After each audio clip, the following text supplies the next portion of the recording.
Good morning student. बेटा आज आपको पढ़ाएंगे हम संस्कृत रीडर में चैप्टर 4 हास्य बाल कवि सम्मेलन। हास्य मतलब हंसाने वाला, बाल मतलब बच्चे, कवि सम्मेलन कवियों का सम्मेलन। इसमें 4 बाल कवि है, वो अपने श्रोताओं को किस प्रकार हंसा रहे हैं अपनी बातों से, इसका वर्णन किया गया है। एक नाटक के रूप में दिया हुआ है। इसे बताया गया है कि मंच में 4 बाल कवि बैठे हुए, 4 बच्चे बैठे हुए कवि, जो कि श्रोताओं को कुछ सुनाएंगे, अपनी कविताएं सुनाएंगे, उसके माध्यम से श्रोताओं को हंसाएंगे और मंच के नीचे श्रोतागण बैठे हुए हैं।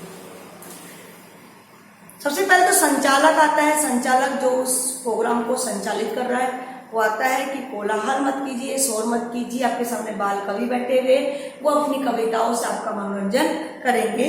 इसके बाद एक गजाधर नाम का कवि आता है, जो कहता है कि जो वैद्य होते हैं ना, डॉक्टर वैद्य, वो कहता है कि वैद्य को यमराज का भाई बताता है। वो वैद्य कौन है? यमराज का भाई। यमराज के भाई को कहता है कि वैद्य तो यमराज के समान है। वैद्य कैसा है? वो यमराज के समान है। जो यमराज होता है ना, यमराज जानते हो कौन है?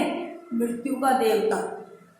तो जो यमराज होता है वो केवल व्यक्ति के, मनुष्य के प्राणों का हरण करता है, मतलब उसके प्राणों को ले जाता है। लेकिन वैद्य जी जो होते हैं वो व्यक्ति के धन पे और प्राण दोनों का हरण कर लेते हैं। व्यंग कराया उसने, ये मतलब व्यंग करते होता है व्यंग कि जो यमराज होते हैं वो केवल मनुष्य के प्राणों का हरण करते हैं, लेकिन वैद्य जी तो मनुष्य के प्राणों के साथ साथ उसका धन का हरण भी कर लेते हैं, धन भी छीन लेते हैं। इसलिए यहाँ पर वैद्य को यमराज का भाई बताया गया है। ठीक है ना। उसके बाद आता है कालांतक नाम का बाल कवि। वो भी कहता है कि देखो वैद्य जी है ना, वैद्य जी वो क्या करते हैं, धन का और मनुष्य के शरीर दोनों का हरण कर लेते हैं। 3rd नंबर पे तुंदिल आता है। तुंदिल एक मोटा व्यक्ति है जो अपनी तोन पर हाथ फेरते हुए कहता है। तुंदिल मतलब एक मोटा व्यक्ति जो तोन पर हाथ फेरते हुए कहता है कि पराये व्यक्ति के भोजन पर हमें दया नहीं दिखानी चाहिए। इसका मतलब ये है, अगर हमें दूसरे व्यक्ति का या बाहर से किसी का भोजन मिल रहा है खाने के लिए तो हमें खा लेना चाहिए, जितना हो सके उतना खा लेना चाहिए, क्योंकि भोजन तो एक बार ही मिलता है, बार बार नहीं मिलता है। इसलिए फ्री का जो भोजन मिलता है उसे खा लेना चाहिए। भोजन बहुत दुर्लभ मिलता है, मुश्किल से मिलता है, इसलिए मैं शरीर पर दया मत करो, जितना हो सकता है खाए जाओ खाए जाओ। ऐसा कौन कहता है? तुंदिल कहता है, एक मोटा व्यक्ति कहता है जो भोजन का बहुत लालची हो। इसके बाद एक चार्वाक नाम का कवि आता है। चार्वाक नाम का कवि आता है जो कहता है कि शरीर को, हमारे शरीर को पौष्टिक भोजन की भी आवश्यकता पड़ती है, केवल भोजन की नहीं, पौष्टिक भोजन की आवश्यकता पड़ती है। तो पौष्टिक भोजन कैसे खाए? तो कहता है कि किसी से कर्ज लो, ठीक है, और कर्ज लेकर, ऋण लेकर उससे आप खूब घी दूध खरीदो और उसका सेवन करो, मतलब उसको खाओ, मतलब कर्ज ले लेकिन अब पौष्टिक भोजन खाओ। तो इतने में एक श्रोतागण पूछता है कि अगर हम कर्ज लेके घी दूध खाएंगे तो कर्ज चुकाएंगे कैसे? हम कर्ज तो ले लेंगे, ऋण तो ले लेंगे, ऋण लेके खूब घी दूध खा लेंगे, लेकिन चुकाएंगे कैसे? तो बोलता है कि किसी से कर्ज लेके आप खूब घी दूध खाओ, घी का सेवन करो, उसके बाद खूब परिश्रम करो, मेहनत करो, धन प्राप्त करो और उस धन को दोबारा उसका कर्जा उतारने में उपयोग में लो।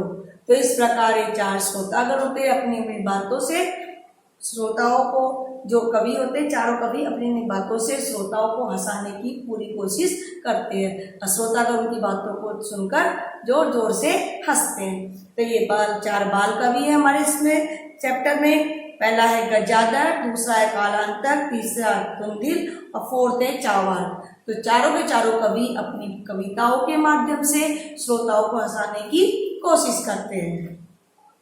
इस चैप्टर के वर्ड मीनिंग है बेटा,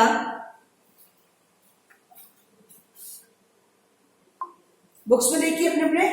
इस चैप्टर के वर्ड मीनिंग देखिए। अधर, अधे का अर्थ है नीचे, अधे का अर्थ होता है नीचे, अधे एक अव्यय पद है, अधे मतलब होता है नीचे, ये अव्यय पद है। अव्यय किसे कहते हैं बेटा? जो कभी परिवर्तित नहीं होते, जो कभी क्या नहीं होते, परिवर्तित नहीं होते, भी अव्यय पद कहलाते हैं। कोलाहलम मतलब शोर, काव्यहंता काव्य को नष्ट करने वाला, काव्यहंता मतलब काव्य को नष्ट करने वाला। कालायाप का समय को बर्बाद करने वाले, समय को बर्बाद करने वाले। धुरंधरा अग्रणी श्रेष्ठ। ए ही आए आइए। करतल ध्वनि तालियों से, करतल ध्वनि का होता है तालियों से। अरसिकेभ्य नीरस जनों को, नीरस जनों को। स्वकीयम अपने, स्वकीय मतलब अपने। माम दृशा मेरे जैसे, माम दृशा मतलब मेरे जैसे। हस्त लाघव हाथ की सफाई, हस्त लाघव मतलब हाथ की सफाई। तुंदस्य तोंद के, तुंदस्य मतलब तोंद के। आवर्तयन फेंटता हुआ, आवर्तय मतलब फेंटता हुआ। धारेताम धारण करे, धारेताम धारण करे। परानंद दूसरों के अन्न को, परानंद मतलब दूसरों के अन्न को। पौष्टिक पुष्ट देने वाला, पौष्टिक भोजन देने वाला। प्रत्यर्पण लौटाना, वापस लौटाना। प्रति प्लस अर्पण वापस लौटाना। अवशिष्ट बचा हुआ। उत्प्रेरित प्रेरित करना, किसी को प्रेरित करना। श्राव्यति सुनाता है। भोज्य लोलुपम खाने का लोभी, खाने का लोभी। यहाँ पर खाने का लोभी कौन था?